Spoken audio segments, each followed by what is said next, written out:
수강생 여러분 안녕하십니까. 널널한 개발자입니다. 오늘은 2022년 6월 4일 오후 4시입니다.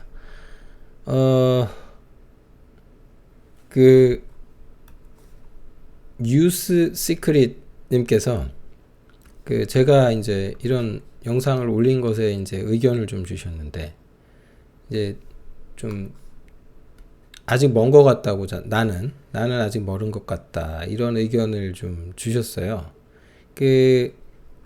요거가 좀 영상이 세죠. 여기에 이제 여러 가지 내용들을 많이 담고 있고, 특히 이제 JVM 무슨 힙덤프 뭐 이런 얘기 하니까 막 머리 아플 거예요. 근데 이제 나는 이제 저런 얘기를 모를 수도 있잖아요. 저거 모르고도 잘 살아왔을 수도 있고. 근데 어찌됐건 이제 주변에서 뭔가 내가 몰랐던 사실을 알게 되면은, 내가 좀 너무 깊이가 없었구나, 이제 그런 좀 아쉬움이 생길 수도 있죠. 그래서 좀 걱정을 좀 하시는 것 같은데, 제가 왜 그랬는지 모르겠는데 이 문장에서 좀 속상하신 것 같다. 그러니까 속상함이 느껴졌어요. 그러니까 좀 둘을 비교하고 싶은 게, 자극을 받았다. 그러니까 내가 어떤 자극을 얻어서 나 열심히 해야 되겠다 할 때가 있고, 속상할 때가 있죠. 굳이 따지자면 저는 이제 어떤 누군가의 어떤 글들을 보고 저런 걸 볼 때 이제 속상한 쪽에 제가 조금 여기였던 것 같아요. 예. 그런데 이제 제가 이제 뭐라고 답글을 드렸냐면, 나는 아직 멀었다라는 것을 이제 목마름으로 제가 표현을 했는데, 저는 이게 지금도 진행형입니다. 저를 좋게 봐주시는 분들이 계시고, 제가 실력이 있다라고 말씀해 주시는 분도 계시지만, 저는 솔직히 말씀드려서 전혀, 실력 어디 가서 실력을 이야기하기가 저는 두렵습니다. 지금도. 이거랑 거리가 멀다고 생각하고, 늘 항상 몇 번 말씀드렸지만 저는 비전공자입니다. 전공을 하지 않았어요. 그래서 저 나름대로 이제 계속 공부를 해왔고, 그래서 이제 소위 좀 전공을 하신 분들을 만나잖아요. 그러면 이분이 실력이라는 걸 둘째 치고 제대로 배우신 분일 거고, 거기에다가 학위를 막 가지고 있어. 어디 석사 박사 막 이래. 그러면 저분이 하시는 말씀이 아무래도 이제 신뢰도가 높으니까 쳐다보게 되거든요. 상대적으로 제가 위축될 수도 있고. 그러다가 제가 이제 어느 순간에 이제는 그렇지 않다라고 했는데, 그게 언제 그렇게 됐냐면은, 그냥 솔직히 말해서 못 따라가겠더라고요. 그러니까 세상이 너무 빨리 달라지는데 그걸 내가 다 따라갈 수는 없더라고요. 선택도 해야 되고. 근데 이제 이런 것에 대한 이렇게 자극을 받지 마시고, 자극으로 이제 이렇게 속상하면서 자극 정도로 넘어가 주시려면, 솔직한 얘기로 석사든 박사든 어떤 분야의 전문성을 갖고 계실 수는 있는데, 그러면 보통 특정 분야에 한해서 그런 어떤 높은 지식을 갖고 계신 거지, 조금 넘어가면 얘기 달라져요. 그러니까 잘하는 것만 잘하는 거는 전공자나 비전공자나 똑같아요. 그리고 솔직한 얘기로 한 분야에서 한 10년 했다고 쳐봐요. 그러면 전공하신 분이 아니라고 해서 무시할 수는 없어요. 그래서 어느 정도 경력이 쌓이고 나니까 제가 이제 그런 생각이 들더라고요. 나도 좀 전공을 했으면, 이렇게 막 속상하다가, 그럼 나보고 어쩌라고 이제 약간 포기가 됐다 그래야 되나? 아니, 나도 10년간 꾸준히 했고, 나도 꾸준히 살았고, 열심히, 내가 좀 기술적으로 학위도 없고 하니까 이제 기술적으로 이런 전공자분들에 비해서 뭔가 뒤처질 수도 있겠죠. 뭔가 좀 특히 이론이라는 측면에서 제가 이제 맨날 이거랑 싸우는 거거든요. 저는 이제 제 개인의 어떤 경험이죠. 개인 경험에 주로 이제 기초하다 보니까, 이론보다는 이제 이쪽을 더 크게 저는 스스로 생각을 하고 있고, 그래서 이 경험을 설명하기 위해서 이론 공부를 한 거거든요. 이게 왜 이런 거지? 그 이유를 알고 싶으니까 이제 공부를 한 거죠. 그래서 꾸준히 하면 돼요. 언젠가 시간이 지나면 나중에 어떻게 되냐면 특히 이제 이런 분들하고 대화할 때 이제 가끔 그 태도가 조금 예, 좀 그런 분들이 있어요. 그러시려고 의도적으로 그러신 것 같지는 않은데 그 제가 이제 그 어떤 분들이 있냐면 이제 약자를 약어 뭐 영문 특히 영문 약어 있죠.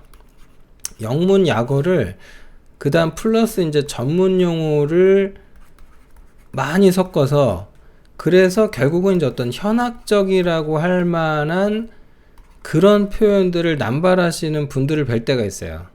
그러면 네 하거든요.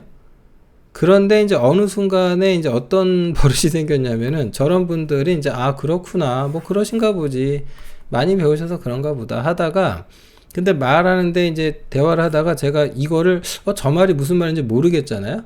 이해가 안 가죠. 특히 약어 이런 거 뭐 이런 거 이해가 안 가면 죄송한데 제가 그 단어를 모릅니다.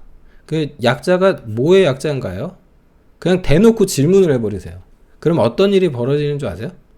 갑자기 매우 당황해 합니다. 매우 당황해 해요. 아니, 그냥 저는 몰라서, 아니, 뭐 그 사람 공격하는 건 아니고, 정말 몰라서 내가 뭐 잘못할 수도 있으니까. 그래서 요거를 극복하는 방법으로 제가 권해드리고 싶은 거, 속상함에서 자극으로 넘어가는 좋은 방법으로 질문을 좀 하세요. 요걸 활용하세요. 나보다 뛰어난 사람 많아요. 널렸어요, 정말. 어디 가도 그럴 거예요. 그리고 지금 정말로 1등이라고 할 만한 어떤 분이 계신다 해도 불안할걸요? 예, 그래서 기술을 하시는 분들은 다 겸손해요, 대부분. 자기가 주장했던 게, 옳지 않다라고 뭔가 반대되는 논문이 나오기도 하고 이러니까.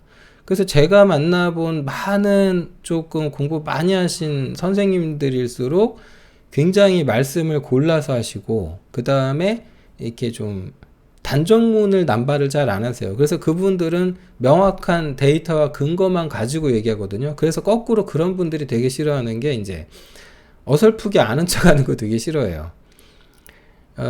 그래서 이제 저를 욕하시는 분들도 좀 계시는데, 글쎄요, 근데 제가 이제 반론할 수 있는 거는 저도 하고, 근데 뭐 굳이 이걸 또 하려고 그러면 귀찮아서 안 할 때도 있는데, 아무튼, 그래서 제일 중요한 건 나 자신인 것 같아요. 나 스스로를 사랑해라 어째라 뭐 그딴 말은 못 하겠고요. 그냥 좀 꾸준히 공부하시면 되지 않을까요? 조금 짜증나지만 속상하지만 그걸 그렇지 뭐 그럴 수 있지 뭐 저분들 전공해서 잘하시겠네 인정할 건 해드리고요. 그리고 그냥 대존재로 난 잘 몰라 뭐 전공을 안 했으니까 전공식이나 하셨어요? 잘하시겠네요. 그저 하나 물어봐도 돼요? 하고 물어보세요. 그러면 갑자기 이제 조금 위안을 얻게 됩니다. 왜냐하면 이제 그 질문에 대한 답변을 이제 들어보세요. 위안을 얻게 될 수도 있습니다. 뭐 좋게 뭐 저를 모르는 걸 일깨워 주시면 너무 감사한 거고, 그죠? 이러거나 저러거나 상대에게 물어서 답변을 들으면 내 입장에서 손해 볼 건 한 개도 없습니다. 그러면 질문할 때 이것만 하지 마셔라. 질문을 함으로써 내 무식이 탄로날까봐 무서운 거거든요. 그래서 질문을 안 한단 말이에요. 아는 척을 하려고. 그러니까 그러지 마세요. 그것만 참으세요. 그리고 한번 경험해 보세요. 생각보다 잘 설명하는 사람이 많지 않다는 걸 알게 될 겁니다. 이 말씀을 꼭 드리고 싶었습니다. 유스 시크릿, 소위 자존감이라고 하죠. 자존감. 이 개발자의 자존감은 뭐 별거 없습니다. 꾸준히 공부하는 그 실력에서 나오지 않을까 생각합니다. 꾸준히 오래 하신 분들을 그 어느 누구도 함부로 할 수는 없습니다. 그건 전공의 문제가 아니고, 그렇게 그냥 단순히 잘라 말할 수 있는 거 절대 아닙니다. 자, 요령도 알려드렸죠? 좋은 답변 듣기 위한 질문도 해보시면 도움이 되실 거라고 생각을 합니다. 할 수 있습니다. 힘을 힘은 이미 내고 계신 것 같고요. 그 다음에 그냥 좋은 의미로 생각하십시오. 멀은 게 아니라 멀었다는 사실을 나는 알고 있잖아요. 그러니까 게을러지지만 않으면 됩니다. 저는 뭐가 걱정이냐면 이게 속상함으로 가서 뭔가 포기로 이어질까봐 이게 걱정되는 겁니다. 이것만 안 하시면 돼요. 네, 그냥 그 목마름을 평생 친구처럼 같이 간다고 생각을 하시고 그럴 수도 있지 뭐. 그 나보고 어쩌라고. 약간은 포기하셔서 그것으로 자존감을 회복하는 것도 하나의 방법이지 않을까. 어, 예. 하여튼 뭐 이런 얘기는 이제 뭐 이렇게 맥주라도 한잔 하면서 해야 되는데 언제 그 기회가 되면 한번 예. 성인들만 모아서 맥주 모임을 한번 하든지 그렇게 해보도록 하죠. 마치겠습니다.